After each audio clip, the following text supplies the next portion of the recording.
매일 성경 묵상 나눔입니다. 11월 17일 목요일입니다. 다니엘서 8장 1절에서 14절을 묵상합니다. 본문을 읽습니다. 나 다니엘에게 처음에 나타나는 환상이 벨사살 왕 제3년에 다시 한 환상이 나타나니라. 내가 환상을 보았는데 그것을 볼 때에 내 몸은 엘람 지방 수산성에 있었고 내가 환상을 보기는 을레 강변에 서니라. 내가 눈을 들어 본즉 강가에 두 뿔 가진 수양이 섰는데 그 두 뿔이 다 길었으며 그 중 한 뿔은 다른 뿔보다 길었고 그 긴 것은 나중에 난 것이었더라. 내가 본즉 그 수양이 서쪽과 북쪽과 남쪽을 향하여 받으나 그것을 감당할 짐승이 하나도 없고 그 손에서 구할 자가 없으므로 그것이 원하는 대로 행하고 강하여졌더라. 내가 생각할 때에 한 순염소가 서쪽으로부터 와서 온 지면에 두루 다니되 땅에 닿지 아니하며 그 염소의 두 눈에는 현저한 뿔이 있더라. 그것이 두 뿔 가진 순양 곧 내가 본 바 강가에 섰던 양에게로 나아가되 분노한 힘으로 그것에게로 달려가더니 내가 본즉 그것으로 순양에게로 가까이 나아가서 더욱 성내어 그 순양을 쳐서 그 두 뿔을 꺾으나 순양에게는 그것을 대적할 힘이 없으므로 그것이 순양을 땅에 엎드리고 짓밟았으나 순양을 그 손에서 벗어나게 할 자가 없었더라. 순염소가 스스로 심히 강대하여 가더니 장성할 때에 그 큰 뿔이 꺾이고 대신에 현저한 뿔 넷이 하늘 사방을 향하여 났더라. 그중 한 뿔에서 또 작은 뿔 하나가 나서 남쪽과 동쪽과 또 영화로운 땅을 향하여 심히 커지더니 그것이 하늘 군대에 미칠 만큼 커져서 그 군대와 별들 중에 몇을 땅에 떨어뜨리고 그것들을 짓밟고 또 스스로 높아져서 군대의 주제를 대적하며 그에게 매일 드리는 제사를 없애 버렸고 그의 성소를 헐었으며 그의 악으로 말미암아 백성이 매일 드리는 제사가 넘긴 바 되었고 그것이 또 진리를 땅에 던지며 자의로 행하며 형통하였더라. 내가 들은즉 한 거룩한 이가 말하더니 다른 거룩한 이가 그 말하는 이에게 묻되 환상에 나타난 바 매일 드리는 제사와 망하게 하는 죄악에 대한 일과 성소와 백성이 내어준 바 되며 짓밟힐 일이 어느 때까지 이를꼬 하니 그가 내게 이르되 2300 주야까지니 그때에 성소가 정결하게 되리라 하였느니라. 오늘의 본문은 4개의 단락으로 나눠져 있습니다. 첫 번째 단락입니다. 우리 어제 4개의 동물에 대한 환상을 봤었는데 그 환상이 벨사살 왕 1년이었습니다. 그 처음에 나타난 환상 후에 벨사살 왕 3년이니까 이제 1년 때, 3년 때니까 2년 뒤에 다니엘이 다시 환상을 보게 되는 거죠. 그때 자기 몸은 수산성인데 바빌론의 수도라고 이야기할 수 있는 수산성에 있었고 그리고 환상을 보기에는 을레 강변이라고 하는데 이 을레 강변이라고 하는 것은 강가라기보다는 이제 운하라고 할 수 있는 수로입니다. 인공수로. 그리고 아마 그 바벨론 제국이 각 나라에서 끌고 온그 포로민들을 이런 그 인공 수로 근처에 살게 하면서 노역을 하게 한 것 같습니다. 그래서 이스라엘 사람들이 아마 이 을레 강변에 모여 있었던 것 같습니다. 단락을 요약해 보겠습니다. 다니엘이 첫 환상 후 2년 뒤에 다른 환상을 보는데 그때의 다니엘의 몸은 수산성에 있었고 환상을 보기는 을레 강변에서였다. 이렇게 요약했습니다. 두 번째는 이제 그 환상의 내용입니다. 내가 눈을 들어서 다니엘인 거죠. 다니엘이 내가 눈을 들어 강가에서 두 뿔 가진 순양을 보았다. 순양입니다. 이 순양이나 순념소 같은 경우는 대부분 제국이나 큰 어떤 나라 또 아니면 그 어떤 권력의 압제자들 이제 이런 것을 의미합니다. 어쨌든 이 순양인데 두 뿔이 있었고 그 두 뿔이 길었는데 그 중에 다른 한 뿔이 다른 뿔보다 길었고 나중에 난 것이 긴 뿔이었다 이렇게 말합니다. 이 순양이라고 하는 것은 우리가 이제 알고 있는 메대와 바사를 의미하는데요. 페르시아를 의미하는 거죠. 메대와 바사인데 우리가 알고 있는 것처럼 다리오가 메대의 왕으로서 바빌론을 무찌르고 이제 첫 번째 초대 왕이 되는 거죠. 근데 2년 만에 죽고 이제 바사의 왕이었던 고레스 다리오가 외삼촌이면서 장인이었던 고레스가 이제 바사의 왕이 되어져 이제 메대 바사의 연합국을 이제 다스리게 되면서 그것이 우리가 알고 있는 페르시아가 됩니다. 그 이야기를 하고 있습니다. 그래서 한 뿔, 이 뿔은 이제 메대라고 하는 나라입니다. 그리고 이제 그 나중에 더 긴 뿔 나중에 난 것, 이거는 바사 이야기하는 거죠. 바사라는 제국을 이야기하는 것이고, 그 제국이 서쪽과 북쪽과 남쪽을 향하여 이제 그 권력과 어떤 힘을 뻗쳤다라고 하는 부분입니다. 그럴 때 반항하거나 당할 수 있는 짐승이 하나도 없었고, 그러니까 다른 나라를 위하는 사람들의 나라들이 없었고, 그 소선에서 구할 자가 없으므로 원하는 대로 행하고 강하여졌더라라고 페르시아에 대한 이야기를 하고 있습니다. 단락을 요약해 보겠습니다. 강가에 두 뿔을 가진 순양이 섰는데 그 두 뿔은 다 길었고 그 중 한 뿔은 다른 뿔보다 더 길고 그 순양이 서쪽과 북쪽과 남쪽을 향하여 받으나 당할 짐승이 하나도 없을 정도로 강대하였다. 이렇게 정리했습니다. 세 번째 단락에서는 한 순염소입니다. 아까는 순양이었는데 순염소가 있는데 이 순염소가 서쪽으로부터 옵니다. 두루 다니되 땅에 닿지 아니하다라고 하는 것은 달리는 굉장히 기동력이 있다 이런 뜻입니다. 이 염소에는 현저한 뿔이 있었다. 두 눈 사이 현저한 뿔이 있었다. 보통 뿔이라고 하는 것은 통치자, 리더를 의미합니다. 그래서 이 순염소가 서쪽으로부터 오는데요. 서쪽으로부터 온다고 한번 생각해 보시면 이 순양이 있는데 그 순양의 서쪽에서 순염소가 나타나는 거죠. 그리고 이 순염소의 눈 사이에는 현저한 탁월한 지도자가 있었다라고 하는 부분입니다. 서쪽이니까 결국은 우리가 첫 번째 순양을 페르시아, 지금의 터키 지역, 이란 이쪽을 이야기한다면 서쪽이니까 거기서 더 서쪽이니까 결국은 유럽인 거죠. 이제 우리가 이야기하는 그리스 이야기하는 겁니다. 사실은 이제 알렉산더 대왕이 이 현저한 뿔이라고 이야기할 수 있고 그리스 헬라의 제국의 순염소로 비유되어집니다. 그리고 이 두 뿔을 가진 순양이 이제 그 순양에게로 강가에 서 있던 순양에게로 이제 이 순염소가 이렇게 싸우기 위해서 이렇게 부딪힐 때에 더욱더 화를 내서 성을 내어서 순양을 쳐서 두 뿔을 꺾거나 순양에게는 대적할 힘이 없어서 이 순염소가 순양을 짓밟았다. 이러면서 이제 헬라 이제 우리가 이야기하는 마게도니아이죠. 이제 그리스 알렉산더 대왕의 군대가 페르시아를 점령하는 것에 대해서 이야기하고 있습니다. 흥미로운 것은 순염소가 스스로 강심이 강대하여 갈 때에 그 큰 뿔이 갑자기 꺾이는 거죠. 그래서 이것이 알렉산더 대왕이 이제 동쪽으로 이렇게 페르시아를 정복해 가고 이제 인디아라고 하는 인도까지 이르는 중에 갑자기 병사하게 되죠. 전쟁에서 죽게 되어지는데 그것이 큰 뿔이 꺾이게 되는 것입니다.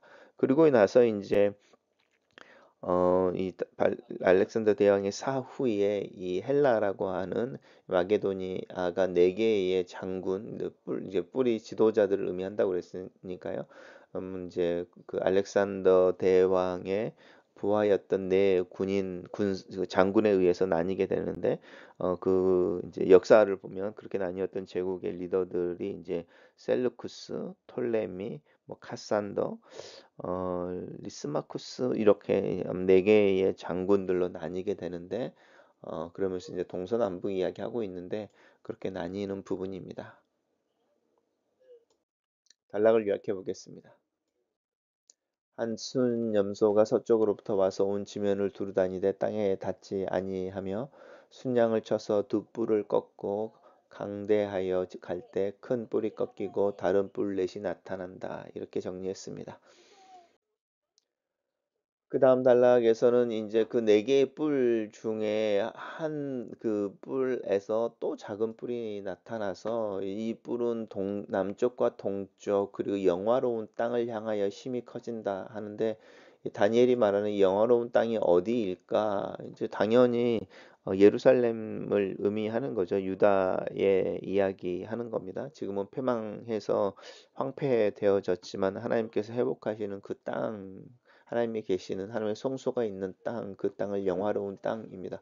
그러니까 네 개의 뿔이 있었는데 그 뿔 중에 한 뿔에서 또 작은 뿔이 나왔다라고 이야기하고 그 뿔이 특별히 이제 남쪽과 동쪽인 거죠. 남쪽과 동쪽 그리고 영화로운 땅이니까 팔레스타인 지역, 우리가 지금의 팔레스타인 지역을 통치하게 될 거다라고 하는 부분입니다.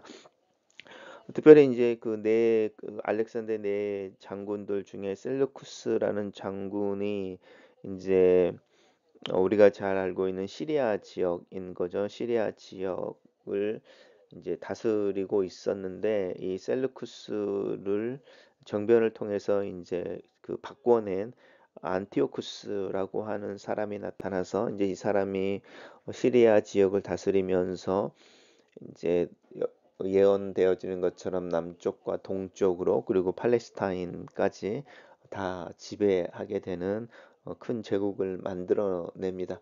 그리고 특별히 이 안티오쿠스라고 하는 이 왕은 굉장히 잔인하고 또 굉장히 이제 정복력이 강한 사람이어서 이 하늘의 군대에 미칠 만큼 커졌다라고 하는데 이 하늘의 군대라고 하는 것은 하나님의 군대인 거죠.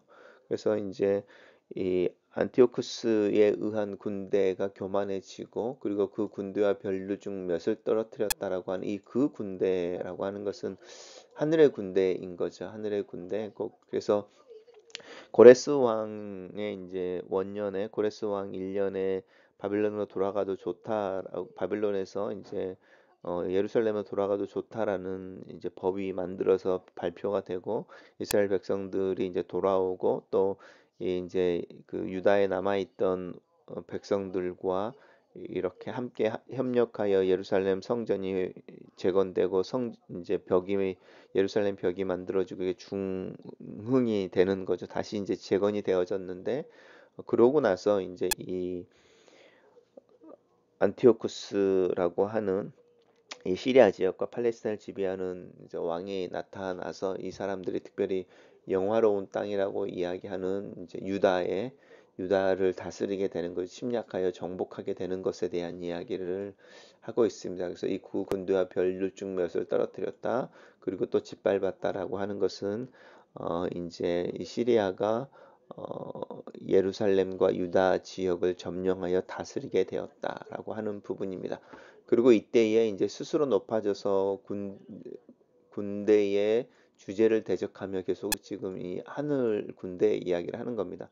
그래서 하나님을 대적하는 거죠. 그래서 하나님께 드려지는 이제 예루살렘 성전에서 매일같이 아침과 저녁으로 두 번 하나님께 드려지는 그 제사를 없애버리고 하나님의 성소를 허물고 또 그런 걸 통해서 백성이 매일 드리는 제사가 넘겨지는 거죠. 없어진 바 되어지고 또 진리를 땅으로 던지며 자유로 행하여 형통하였다라고 말하는데 이 안티오코스가 어떤 것까지 행하냐면 예루살렘 성전을 이제 허물면서 거기에 유대 사람들이 가장 악한 것 또 증오하는 것 중에 하나가 이제 돼지인데 돼지의 피를 하나님의 성전에 뿌려버린다든지 막 이런 굉장히 반유대적인 그런 일들을 하게 되고 이제 그 성전이 더럽혀짐으로 말미암아서 이제 그 안티오코스의 지배를 받던 이스라엘 사람들 안에 이제 봉기 어떤 항전이 일어나는데 그때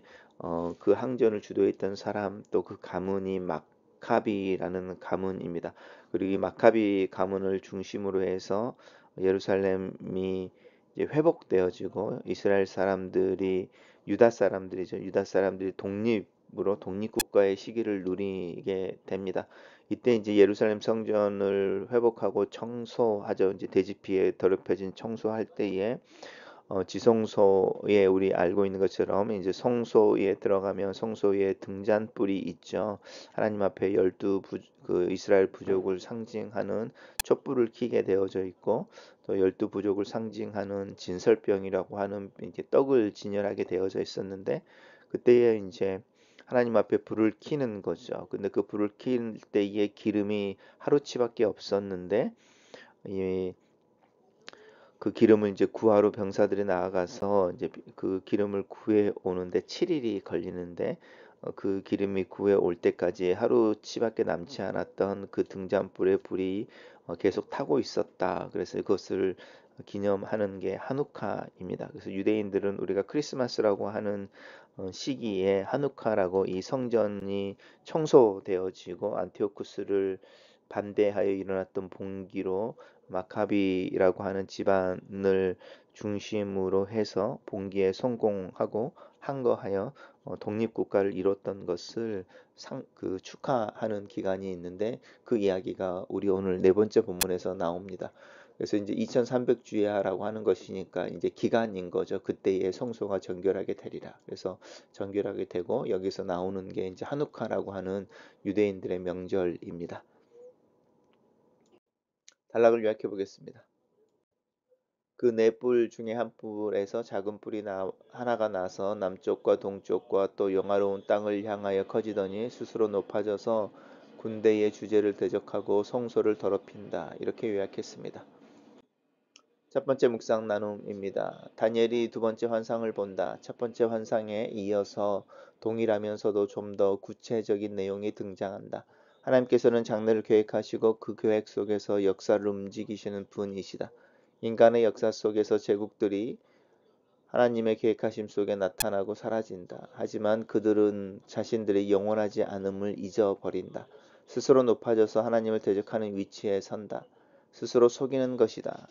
그리고 하나님의 징계의 대상이 된다. 겸손은 하나님이 계시는 것을 잊지 않는 것이다. 하나님을 하나님으로 인정하는 삶 속에서 겸손이 시작된다.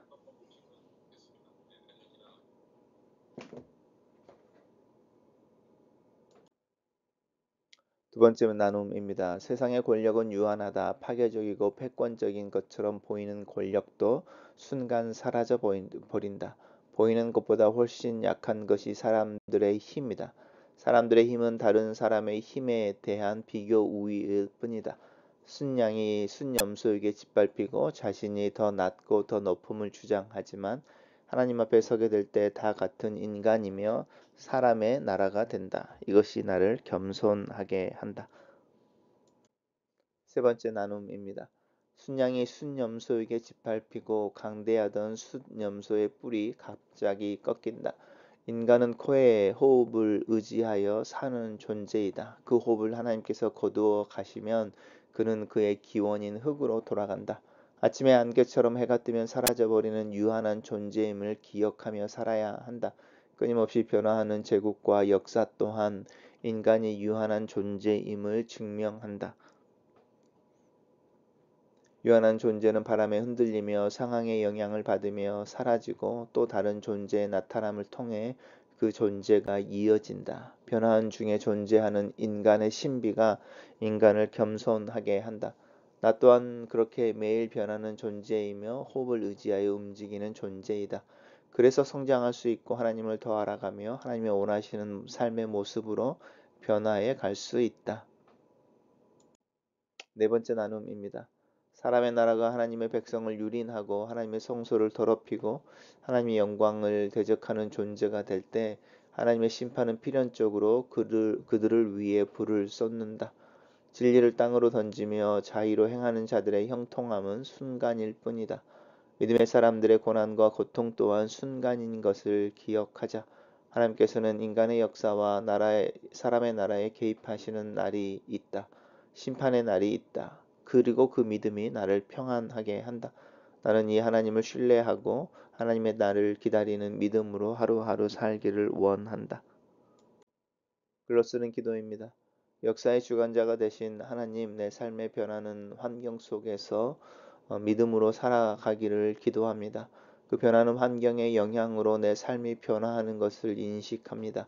이 세상이 불어내는 바람과 소리에 따라 흔들리는 내 삶을 봅니다. 눈에 보이는 것보다 눈에 보이지 않는 것을 믿는 믿음으로 오늘 하루의 문을 엽니다. 흔들리기보다는 말씀에 더 깊은 뿌리를 내리기 위해 노력하는 하루가 되게 도와주시옵소서. 내 왕국을 세우기보다 그리스도의 제자가 되는 일에 더 관심을 갖고 살게 도와주시옵소서. 예수님 이름으로 기도합니다. 아멘.